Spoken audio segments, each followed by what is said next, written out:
पटी है ये समय, सांसों में क्यों गूंजती है कमी। आसमां भी पूछे सवाल, क्यों टूटे हर दिन हर हाल। खून के रंग में फर्क नहीं, फिर दिलों में ये दरार क्यों सही। धर्म की दीवारें गिरा दो, प्यार का दीपक जला दो। एक धड़कन एक आवाज, सबको अपना बना दो।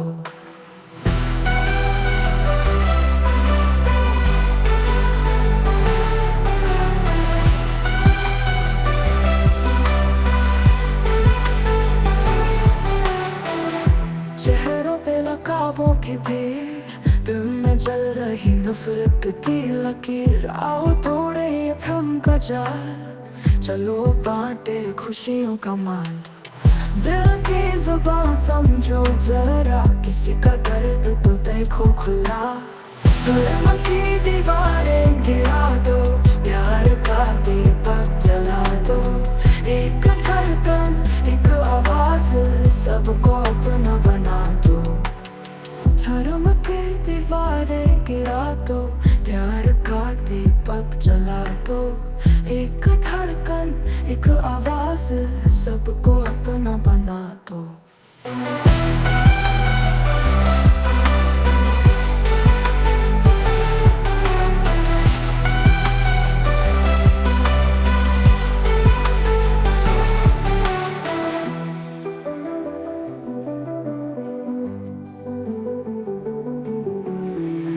चेहरों पे नकाबों की भीड़, दिल में जल रही नफरत की लकीर। आओ तोड़े ये भ्रम का जाल, चलो बांटे खुशियों का माल। दिल की जुबान समझो जरा, किसी का दर्द तो देखो खुला। धर्म की दीवारें गिरा दो, प्यार का दीपक जला दो। एक धड़कन एक आवाज, सबको अपना बना दो। प्रिय प्यारे परिवार, प्रिय प्यारे भाइयों बहनों, बच्चों व युवाओं, मैं लीली पीयूष माकी हूँ। आज अगस्त महीने का 15वें दिन है। आज स्वतंत्रता दिवस के लिए प्रार्थना करें। आदरणीय प्रधानाचार्य सर, शिक्षक गण एवं मेरे प्यारे साथियों, आज हम सब यहाँ अपने महान देश भारत के स्वतंत्रता दिवस के पावन अवसर को मनाने के लिए एकत्रित हुए हैं। देश के 79वें स्वतंत्रता दिवस पर आप सभी को मेरी तरफ से हार्दिक बधाई। पूरा देश आजादी की सालगिरह के जश्न में डूबा हुआ है। 15 अगस्त 1947 को हमारे देश को 200 सालों की अंग्रेजों की दास्ता से मुक्ति मिली थी। ये दिवस देश में राष्ट्रीय त्योहार के रूप में मनाया जाने लगा। इस अवसर पर सभी स्कूलों, कार्यालयों, कारखानों, संस्थानों में अवकाश होता है। साथियों, जब हम स्वतंत्रता दिवस समारोह मनाते हैं तो वास्तव में हम एक महान लोकतंत्र के नागरिक होने का उत्सव भी मनाते हैं। हम में से हर एक की अलग अलग पहचान है। जाति, धर्म, भाषा और क्षेत्र के अलावा हमारी कार्य क्षेत्र से जुड़ी पहचान भी होती है। लेकिन इन सबसे ऊपर हमारी सबकी एक पहचान एक समान है, और वह है भारतीय नागरिक होना। ये पहचान बाकी सब पहचानों से ऊपर है। हम सभी समान रूप से इस महान देश के नागरिक हैं। हम सबको समान अवसर और अधिकार उपलब्ध हैं तथा हमारे कर्तव्य भी समान हैं। प्रथम बाइबल पद पर बोले, संत कुरिन्थियों का द्वितीय पत्र अध्याय 7 पद संख्या 9 में बोले, अब मैं आनंदित हूँ, इस कारण नहीं कि तुम्हें दुख हुआ, वरन इस कारण कि तुम्हें ऐसा दुख हुआ कि पश्चाताप हुआ, क्योंकि तुमने परमेश्वर के अनुसार दुख सहा, ताकि हमारी ओर से तुम्हें किसी भी बात में हानि न हो। अर्थ, प्रेरित पौलुस यहाँ इस बात को स्पष्ट करते हैं कि सच्चा आनंद किसी के दुख से नहीं आता, बल्कि उस दुख के परिणाम से आता है, यानी पश्चाताप। वह कुरिन्थ की कलीसिया के लोगों को ये समझाते हैं कि उनका दुख परमेश्वर की इच्छा के अनुसार था, जिसने उन्हें पश्चाताप की ओर प्रेरित किया, और इस तरह उन्हें कोई स्थायी हानि नहीं हुई। ये पद सिखाता है कि कुछ दुख, जब हम परमेश्वर की इच्छा के अनुसार सहते हैं, तो वह हमें सही रास्ते पर वापस लाते हैं और अंततः हमारे भले के लिए होते हैं। प्रार्थना। हे प्रभु, हम प्रार्थना करते हैं कि जब हमारे जीवन में दुख या कठिनाइयां आएं, तो हमें उनसे भागने के बजाय उनसे सीखने और आपके पास आने में मदद करें। हमें ऐसा हृदय दें जो परमेश्वर के अनुसार पश्चाताप करे और आपकी इच्छा के मार्ग पर चले।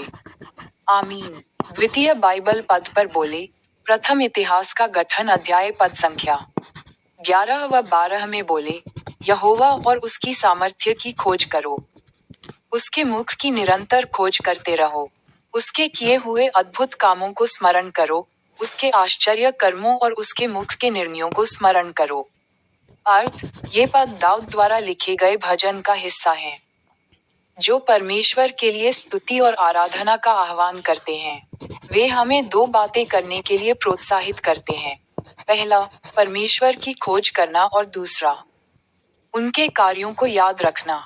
उसके मुख की निरंतर खोज करते रहो का अर्थ है कि हमें लगातार परमेश्वर की उपस्थिति में बने रहना और उनकी इच्छा को जानना चाहिए।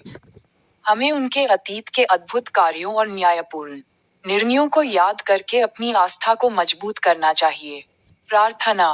हे सर्वशक्तिमान परमेश्वर, हम प्रार्थना करते हैं कि हम आपके और आपकी सामर्थ्य की लगातार खोज करें। हमारी मदद करें कि हम आपके अद्भुत कामों को कभी न भूलें, विशेषकर हमारे देश के लिए आपकी भलाई को। हमें एक ऐसा राष्ट्र बनने में मदद करें जो हमेशा आपकी खोज में रहता है। आमीन। तृतीय बाइबल पद पर बोले, सफन्याह अध्याय 3 पद संख्या 17 में बोले, तेरे बीच में तेरा परमेश्वर यहोवा पराक्रमी है, वह उद्धार करेगा, वह तेरे कारण बहुत आनंदित होगा, वह अपने प्रेम में शांति देगा और तेरे कारण जय जयकार करता हुआ हर्षित होगा। अर्थ, यह एक सुंदर पद है जो परमेश्वर के अपने लोगों के प्रति प्रेम और आनंद को व्यक्त करता है। ये पद इस्राएल को एक ऐसे भविष्य की आशा देता है जहां परमेश्वर उनके बीच में होंगे और उन्हें बचाएंगे। ये दिखाता है कि परमेश्वर न केवल शक्तिशाली हैं, बल्कि वे अपने लोगों से इतना प्रेम करते हैं कि वे उनके कारण आनंदित होते हैं, शांत रहते हैं और हर्षित होकर जय जयकार करते हैं। ये परमेश्वर के गहरे भावनात्मक संबंध और उनकी व्यक्तिगत देखभाल को दर्शाता है। प्रार्थना। हे प्रभु, ये जानकर हमारा हृदय भर जाता है कि आप पराक्रमी परमेश्वर होते हुए भी हमसे प्रेम करते हैं और हमारे कारण आनंदित होते हैं। इस स्वतंत्रता दिवस पर हम प्रार्थना करते हैं कि आप हमारे देश के भीतर काम करें और हमें अपनी शांति और खुशी दें। हमारे देश को ऐसा बनाएं कि आप हमारे कारण हर्षित हों। आमीन। आखिरी बाइबल पद पर बोले, स्तोत्र पाठ अध्याय 147 पद संख्या 3 में बोले, वह टूटे मन वालों को चंगा करता है और उनके घावों को बांधता है। अर्थ, ये भजन परमेश्वर की दया और चंगाई की शक्ति को दर्शाता है। भजनकार परमेश्वर को उस दयालु चिकित्सक के रूप में चित्रित करता है जो न केवल शारीरिक बल्कि भावनात्मक और आध्यात्मिक रूप से भी टूटे हुए मन को चंगा करता है। टूटे मन वालों को चंगा करता है और उनके घावों को बांधता है।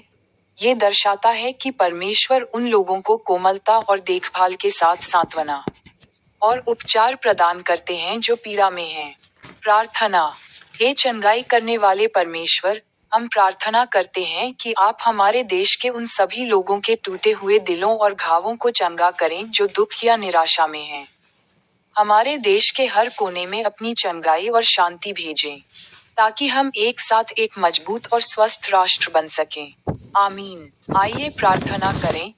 हे माता मरियम, हे संत मोनिका, हे संत अगुस्तीन, हे भगवान राष्ट्रपिता महात्मा गांधी, हे भगवान रविंद्रनाथ टैगोर, हे संत पिता लियो 14वें, हे महाधर्माध्यक्ष विंसेंट आइंड। आज अगस्त है। यह वर्ष 2025 का 8 महीना है। 15 अगस्त को भारत अपना 79वां स्वतंत्रता दिवस मनाने जा रहा है। 15 अगस्त 1947 को हमारा देश ब्रिटिश शासन की हुकूमत से आज़ाद हुआ था। आज़ादी के 78 साल पूरे हो गए हैं। 15 अगस्त का दिन भारतवासियों के लिए आज़ादी के बाद करीब 8 दशकों में हासिल हुई अपनी उपलब्धियों पर गौरवान्वित होने का दिन है। आज आज़ाद मुल्क के पलों को उत्साह और उमंग के साथ महसूस करने का दिन है। इस राष्ट्रीय त्योहार को हम लोग बड़े उत्साह और देशभक्ति की भावना के साथ मनाते हैं। इस दिन हम उन महान योद्धाओं और स्वतंत्रता सेनानियों की स्मृति का सम्मान करते हैं, जिन्होंने भारत को एक स्वतंत्र राष्ट्र बनाने के लिए अपने प्राणों की आहुति दे दी। स्वतंत्रता दिवस पर हर प्रमुख संस्थान में भाषण दिए जाते हैं। स्कूलों, कॉलेजों, दफ्तरों आदि में कई कार्यक्रमों का आयोजन होता है, जहां देशभक्ति से ओतप्रोत गीत बजाए जाते हैं और लोग भाषण देते हैं। ऐसे में स्वतंत्रता दिवस के दिन क्या भाषण दिया जाए, इसे तैयार करने में भी लोगों को काफी समय लगता है। यहाँ हम आपको ऐसा ही स्वतंत्रता दिवस का भाषण बता रहे हैं, जिनका आप इस्तेमाल कर सकते हैं। आमीन।